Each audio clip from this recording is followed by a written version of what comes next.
مساء الخير. مساء الخير، مساء الخير، كل عام وانتم بخير جميع. وانت بخير وصحة. العادة على الجميع. وعليك يا بالصحة رب. والعافية حبايبي. أبو وعليك العبد يا رب. حبيبي، أبو العبد حبيبي، أنت شيخ شباب. أنت ما حكيت شيء ما عملته، وأنت كنت أكبر من عمرك.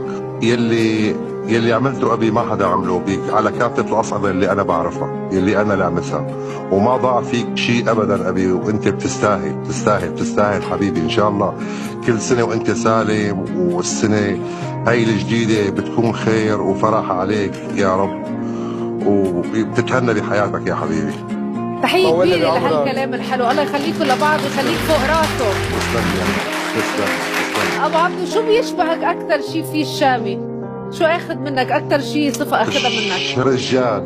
اوه حبيت. وانتو يا زين ما ربيتوا، نحن هيك بنقول. ابو العبد من هو وصغير رجال. طيب بدي اقول لك شغله، شباب. بيناتنا بعرف يمكن هو ما يحب. تفضل. وهو صغير كان في شيء هيك بدك تخبرنا عنه بيعذبكم، هيك عمل شيء غلطة كان المفروض ما يعملها، تعاقب هيك شيء عقوق بغير شكل، بليز بيناتنا. هو انا اصطدمت انا وياه بصغره، اصطدمت انا وياه شوي. هو عقليته غير عقلية اللي حواليه.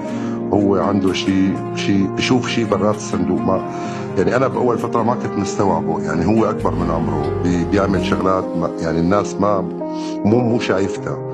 انا ما كنت هلا على الاقل عرفت مصدر الغرور.